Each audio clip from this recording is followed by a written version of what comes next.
قرآن شریف کا سلسلہ اور کیا اثر کے بعد کر سکتے ہیں کیا قرآن شریف کا سلسلہ اثر کے بعد اور وطر کے بعد؟ مجھے یہ سوال تھا جو آپ بتا دیں۔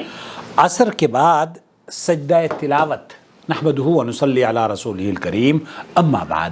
آپ دیکھ رہے ہیں نور ٹی وی جدہ اور میں ہوں آپ کا دوست، آپ کا ہوسٹ محمد عاقل۔ یوٹیوب کے مطابق وہ یہ کہتے ہیں کہ 75% لوگ ایسے ہیں جو کہ آپ کے چینل کو دیکھتے ہیں لیکن انہوں نے سبسکرائب نہیں کیا ہے، تو 75% لوگ آپ میں سے ایسے ہیں جنہوں نے چینل کو سبسکرائب ہی نہیں کیا ہے۔ براہ کرم میرے چینل کو سبسکرائب کر لیں اور اس چینل کی ویڈیوز دیکھنے کے بعد لائک ضرور کیا کریں۔ اللہ آپ کو عزت سے نوازے۔ یہ بہن جاننا چاہ رہی ہیں کہ جو ممنوع اوقات ہیں ان اوقات میں سجدہ تلاوت کی جا سکتی ہے یا نہیں۔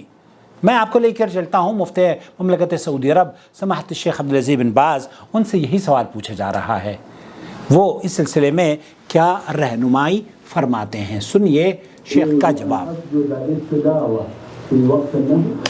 وقت نہیں، ممنوع اوقات میں سجدہ تلاوت کرنے میں کیا کوئی ممانعت ہے؟ نعم لا حرج، لا حرج۔ شیخ فرما رہے ہیں کہ کوئی حرج نہیں ہے، ممنوع اوقات میں سجدہ تلاوت کرنے میں کوئی ممانعت نہیں ہے۔ لیست الصلاۃ، جب آپ سجدہ کر رہی ہیں بہن تو یہ نماز تو نہیں ہے نا، نماز کی کسی حد تک ممنوع اوقات میں نماز پڑھنے پر پابندی ہے، لیکن کئی نمازیں ایسی ہیں جو کہ آپ ممنوع اوقات میں بھی پڑھ سکتی ہیں۔ وہ نمازیں جو کہ اسباب کے ارد گرد گھومتی ہیں، جن کا تعلق اسباب سے ہے۔ صلاۃ تحیۃ المسجد، اگر آپ کسی مسجد میں داخل ہوتی ہیں اور عصر کے بعد ہے یا فجر کے بعد ہے، تب آپ بیٹھنے سے پہلے اللہ کے رسول صلی اللہ علیہ وسلم نے فرمایا کہ مساجد کو ان کا حق دو۔ اللہ کے رسول سے پوچھا گیا کہ مساجد کا حق دینے سے کیا مراد ہے، تو اللہ کے رسول صلی اللہ علیہ وسلم نے فرمایا کہ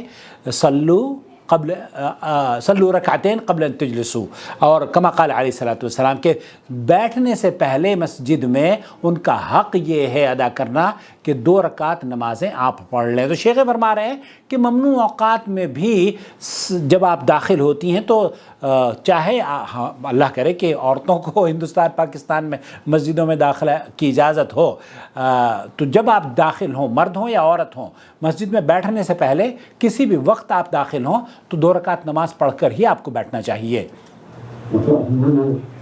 صلاۃ الوضو، وضو کی نماز ہے، آپ نے وضو کری ہے اور آپ مسجد میں 2 رکعت نماز آپ پڑھنا چاہتی ہیں تحیۃ الوضو، تو اس کے لیے کوئی ممنوع نہیں ہے۔ آپ اگر طواف کر رہے ہیں مکہ مکرمہ میں، اللہ تعالیٰ آپ کو بار بار حرم کی زیارت نصیب فرمائے، طواف کے بعد 2 رکعت نماز سنت پڑھنا ثابت ہے، تو آپ جب بھی طواف کریں اس کے بعد 2 رکعت سنت پڑھ سکتی ہیں، چاہے وہ مغرب سے پہلے ہی کیوں نہ ہوں۔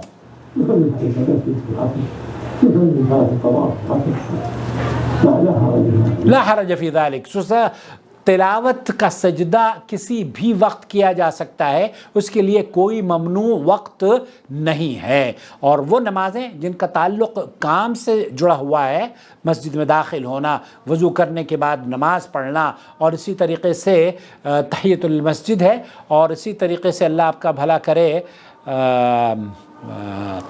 طواف کی نماز ہے، اور اسی طریقے سے اللہ آپ کا بھلا کرے استخارے کی نماز ہے۔ استخارہ اب آپ عصر کے بعد جاتے ہیں کسی شادی کے لیے، کسی کو پیغام دینے کے لیے، تو ان سے آپ یہ کہہ سکتے ہیں کہ میں استخارہ کر لوں، تو استخارہ کریں، آپ عصر کے بعد بھی کر سکتے ہیں۔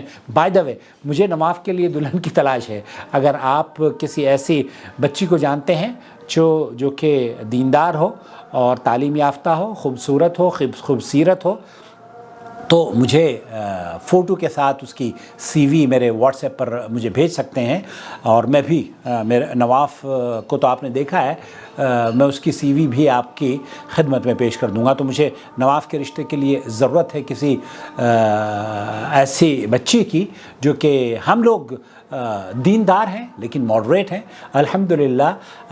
بالکل اسلام پر ایسا نہیں ہے کہ جیسے آپ دیکھیں گے نا کہ ہمارے یہاں کو بہت خشک ماحول ہے، تنگ ماحول ہے۔ الحمدللہ ہمارے گھر کا ماحول تنگ نہیں ہے، اور اسلام تنگی پسند بھی نہیں کرتا۔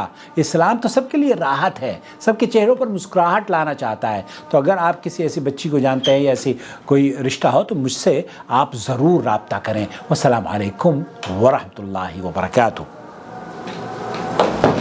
نعم کھولو۔ الله ولي الذين آمنوا يخرجهم من الظلمات إلى النور والذين كفروا أولياؤهم الطاغوت يخرجونهم من النور إلى الظلمات أولئك أصحاب النار هم فيها خالدون